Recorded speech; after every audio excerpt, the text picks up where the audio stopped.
जानी चोर एक साथी चोर की कहानी। एक बनिए के 3 बेटे थे। एक बार जब बनिया बीमार पड़ा तो उसने तीनों लड़कों को बुलाकर पूछा कि तुम लोग क्या करना पसंद करोगे, किसी तरह की ज़िंदगी बिताओगे। बड़े लड़के ने कहा कि वह दुकान से ही गुजारा कर लेगा। छोटा बोला कोई अच्छा सा व्यापार कर लूँगा। लल्लू जो कि सबसे छोटा था बोला मैं तो चोरी करूँगा। एक बार कहीं तगड़ी हाथ पड़ जाए तो वर्षों तक कुछ करने की ज़रूरत नहीं पड़ेगी।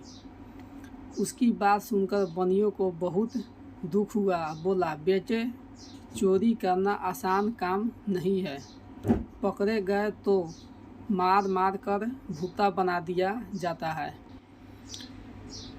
उसके लिए अकल की बड़ी ज़रूरत होती है। लड़का बोला इतनी अकल तो मुझे है, चाहे तो इम्तहान ले सकते हैं। बनिए ने कहा तो तुम्हें दिल्ली जाकर अकबर बादशाह का घोड़ा चुराना होगा, जिसे पिछले दिनों काबुल से मंगाया गया है।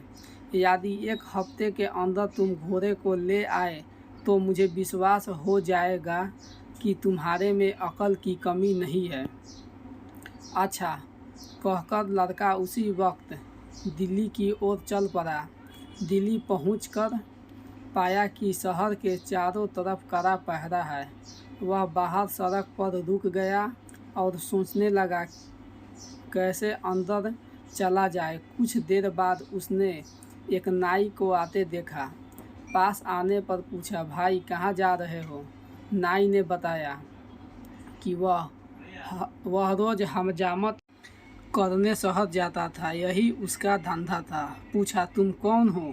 लड़का बोला कि मुझे जनी राम कहते हैं और मैं भी इसी शहर में जाना चाहता हूँ। नाई ने बताया कि इस शहर के अंदर वही आदमी जा सकता है जो कुछ काम करता हो, फालतू आदमी को शहर में घुसने नहीं दिया जाता।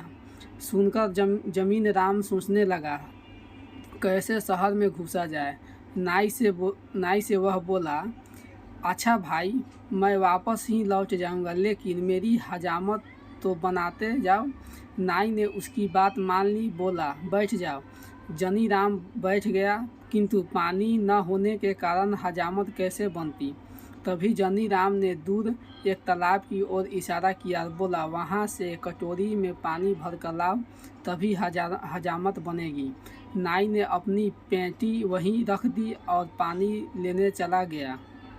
अब क्या था, जनी राम ने पेटी को कंधे पर लादकर और अपने को नाई बनाकर तेजी से शहर के अंदर घुस गया। शहर पहुंचते ही वह भटियारी के पास रहने लगा। धीरे धीरे उसने भटियारी को काबू में कर लिया। उसे बोला अगर तू होशियारी से मेरा काम करती रहेगी तो तुझे रोज़ 1 असरफी दूंगा। बूढ़ी राजी हो गई तो उसने बताया कि आज मेरा नाम जानती है चोर है, किसी को पता न चलना चाहिए और कि जानी चोर कहाँ रहता है। अगले दिन उसने एक पर्ची लिखकर बुढ़िया को दे दिया कि उसे जाकर दरबार में डाल दे। पर्ची में लिखा था बादशाह सलामत, जानी चोर इस शहर में आ चुका है, वह आपके काबुली घोड़े को चुरा लेगा। बुढ़िया ने वह पर्चा अपने तोते को दिया और तोते उसी वक्त पर्चे को दरबार में डाल आया। बादशाह ने पर्चा पढ़ा तो चकित रह गया। जानी चोर की यह हिम्मत, ससुरे की घोड़े की पूंछ से न बंधवा दिया तो कहना। बादशाह ने ऐलान कर दिया कि आज रात को जो हमारे घोड़े को रखवाली करेगा उसे 500 रुपये इनाम में दिए जाएंगे। यह सुनकर एक लालची सुनार दरबार में पहुंचा और घोड़े की रखवाली का काम ले लिया। बुढ़िया ने जानी चोर को जब मालूम हुआ कि सुनार ने घोड़े की रखवाली की जिम्मेदारी ली है तो बुढ़िया ने पूछा सुनार घर में कौन कौन है। बुढ़िया ने बताया कि उसके माता पिता, भाई बहन और सभी है। उसका एक लड़का जवान है जो नौकरी करने प्रदेश गया है और कई वर्षों से घर नहीं लौटा। जानी चोर खुश होकर बुझिया से बोला कि अब काम बन जाएगा। तू तोला पीतल और गिलट के कुछ टुकड़े जमा कर उसकी एक पोटली बना ले। बाहर से सुंदर रेशमी कपड़ा लपेट देना। बुझिया वैसा ही किया। शाम के वक्त जानी चोर ने पोटली को बगल में रखी और सुनार के घर जा पहुंचा। घर पर उस रात सुनार की रखवाली और उसके लड़के की बहू थी। जानी चोर ने दरवाज़ा खटखटाया और माँ को पुकारा। सुनार की घरवाली बुझिया हो चुकी थी। आँख से साफ साफ दिखाई न था। आवाज़ सुनते ही उठ बैठी। बहू को भी जगा दिया। अरे मेरा सुमेर आ गया। बहू उठो, देखो तो इन दिनों के बाद सुमेर आया है। बहू भी उठ खड़ी हुई। माँ ने बेटे को गले लगाया। बोली, अब तो तेरी आवाज़, रंग रूप सब कुछ बदल गया है मेरे लाल। हाँ माँ, 12 वर्षों में तुम भी बदल सी लग रही हो। पास ही बहू घूंघट काटे खड़ी थी। जानी चोर ने पिता के बारे में पूछा। मालूम हुआ कि वो आज पहरे पर है। शहर में जानी चोर आया है। वह बादशाह के घोड़े चुराना चाहता है। रात में बहू ने बढ़िया खाना बनाकर उसे खिलाया। माँ अपने कमरे में सोने चली गई और बहू के साथ वह कोठे पर जा पहुँचा। देर तक उन दोनों से में बातचीत रही। अंत में बहू ने पूछा, अपने माता पिता के लिए तुम बहुत सारा पैसा कमा कर लाए हो, मेरे लिए कुछ भी लाए हो? जानी चोर ने मुस्कुराते हुए और पोटली को खनखनाते हुए बोला, यह देखो, इस बारे में तुम्हारे लिए बहुत कुछ लाया हूँ। उन चीज़ों को भी बढ़ कर जो कि तुम अपने मायके से लाई हो। जरा लाना तो उन चीज़ों को इनके मुकाबले की भी या नहीं? बहुत परेशान हुई। अपने सारे जेवर लाकर रख दिए। तभी उसे याद आया कि बोली, अपना 9 लाख हार तो मैं ला ही नहीं, वह दूसरे कोठे पर रखा है। ठहरो, अभी उसे लेकर आती हूँ। यह कहकर दूसरे कोठे की ओर पहुँची। जानी चोर ने सोचा कि भगवान ने उसे अच्छा मौका दिया है, उसे खोना नहीं चाहिए। उसने संदूक उठाई और 4 दीवार से कूदकर चंपत हो गया। सारा जेवर लेकर उसने भटियारी को सौंप दिया। अगले दिन घर लौटकर जब सुनार ने ये बात पता चला तो उसकी बोलती बंद हो गई। कहाँ 500 की इनाम मिलने की खुशी थी और कहाँ हजारों की चंपत हो गई। उसने सोचा कि यह जानी चोर का ही काम है। वह रोता तड़पता बादशाह के दरबार में पहुंचा और अपनी कहानी सुनाई। सुनकर बादशाह को आश्चर्य हुआ। सोचने लगा, चोर ही नहीं, वह साथ साथ उस्ताद भी है। किस तरह उसने अपने घोड़े की रक्षा की जाए। दूसरे दिन फिर दरवाजे में चिट्ठी आ गिरी। उसमें भी घोड़े को चुराने की बात लिखी गई थी। चिट्ठी पढ़कर बादशाह ने घोड़े की कड़ी निगरानी रखने को कह दिया। इनाम की राशि 500 से बढ़ाकर 1000 कर दी। इस बार घोड़े की रखवाली के लिए कोई तैयार न हुआ। यह सोचने लगा कि कहीं इनाम के चक्कर में घर का माल भी न चला जाए। किंतु शहर के कोतवाल से न रह गया। वह अपनी मूँछों पर ताव देते हुए बोला, अब उस बदमाश को मैं देखूंगा। पकड़कर बांध न दिया तो कहना। जानी चोर ने भटियारे से फिर पता लगाया कि इस बार पहरेदार पर कोतवाल साहब आए हैं। उसने दुल्हन जैसे कपड़े पहन लिए हैं और एक थाली में धूप बत्ती जलाकर मंदिर की ओर चल पड़ा। रास्ते में कुछ दूरी पर घुड़साल पड़ी थी, जहां घोड़े पर सवार होकर कोतवाल साहब पहरा दे रहे हैं। रात के समय एक सुंदर स्त्री अपने पास से गुजरते हुए जब कोतवाल साहब ने देखा तो रोककर पूछा, इस आधी रात में किसकी पूजा करने आई हो?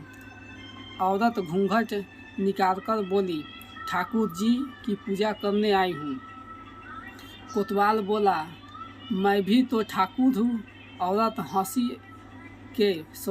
के स्वर में बोली, हटो जी, क्यों मजाक करते हो? कोतवाल बोला, मजाक नहीं, सच कहता हूँ। तुम ठाकुर की पूजा करने चली हो, जब कि ठाकुर स्वयं तुम्हारी पूजा करना चाहता है। अच्छा,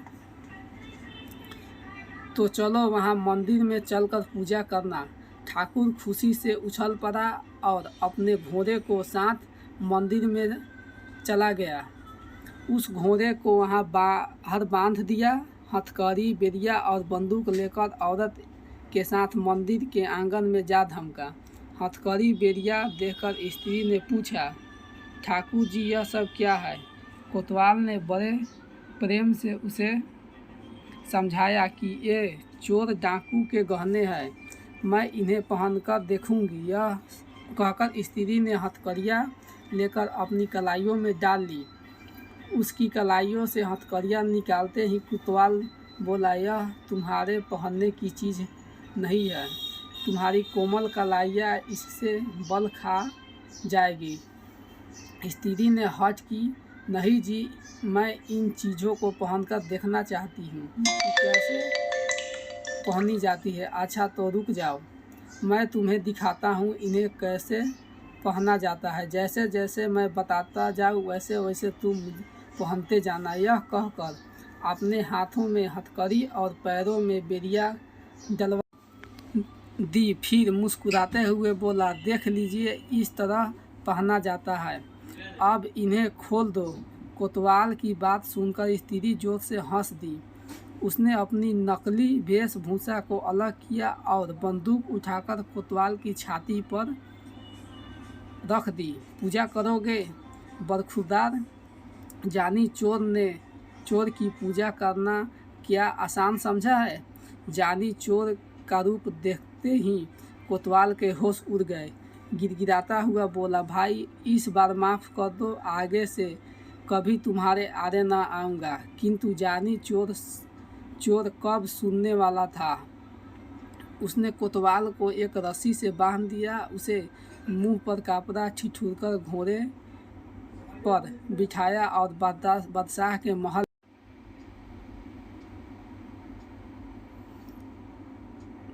के आगे फेंककर चंपत हो गया। सवेरा होते ही शहर में हलचल मच गई। जानी चोर ने कोतवाल की वह दशा बनाई जो कि आज तक कभी न बनी थी। लोग जानी चोर के नाम से थर थर कांपने लगे। दरबारियों को लगा कि अब उसके हाथ से घोड़ा बचाना मुश्किल है। दावा लगने पर वह घोड़े की अवश्य ही उड़ा लेंगे। दरबार में फिर पर्चा आ गिरा जिसमें काबुली घोड़े को जल्दी से लेकर भागने की बात लिखी हुई थी। इस बार 5,000 रुपये का इनाम रखने पर भी कोई रखवाली के लिए तैयार नहीं हुआ। बादशाह को बड़ी चिंता हुई कि किस तरह के घोड़े की रक्षा की जाए और जानी चोर को जिंदा पकड़ा जाए। कोई उपाय न सूझने के बाद बादशाह ने स्वयं निश्चय किया कि वो अपने हाथों चोरों को पकड़ेंगे। यह सोचकर बादशाह उसी काबुली घोड़े पर बैठकर पहरा देने लगा। जानी चोर को पता लगा कि इस बार स्वयं बादशाह पहरे पर है। वह एक बुढ़िया के रूप में बनाकर मंदिर वाली सड़क पर जा बैठा और चक्की के आगे रख अनाज पीसने लगा। सड़क के किनारे बुढ़िया के अनाज पीसते देख बादशाह ने पूछा, इस वक्त किसके लिए अनाज पीस रही हो? बुढ़िया हाँफती हुई बोली, क्या करूं सरकार, बुढ़ापा बहुत बुरा है और उसे भी बुरी चीज़ है गरीबी। दिन में मोहल्ले के बच्चों को पगली कहकर चिढ़ाते हैं, इसलिए रात में यहाँ आकर काम करती हूँ। अभी अभी एक सिपाही आया था, पसीने से लिए हुए गेहूँ दे गया, अभी आकर ले जाएगा। सुनकर बादशाह घोड़े से उतर पड़ा। पूछा, क्या नाम था उस सिपाही का?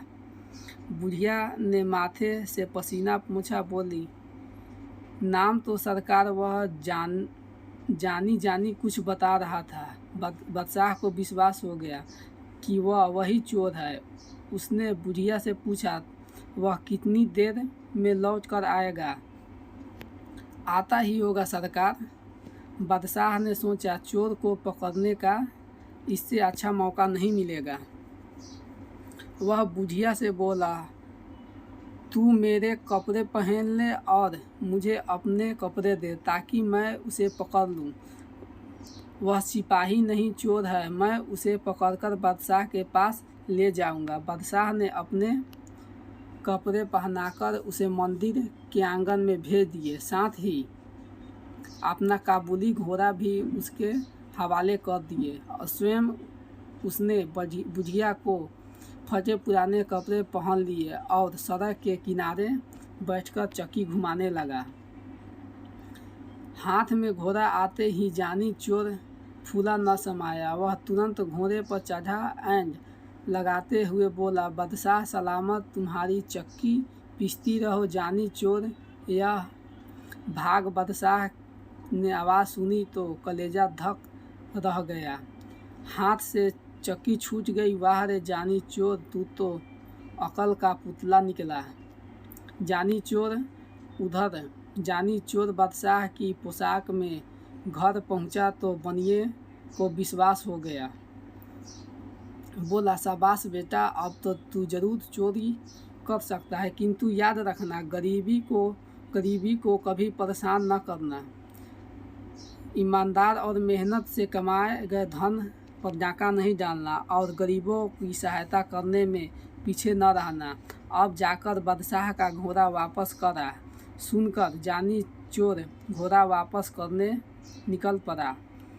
आपको ये कहानी कैसी लगी नीचे कमेंट करके हमें ज़रूर बताइएगा। अगर आपको यह कहानी पसंद आई तो अपने दोस्तों के साथ शेयर करें और ऐसी ही प्यारी कहानी सुनने के लिए हमारे YouTube चैनल से जुड़ें।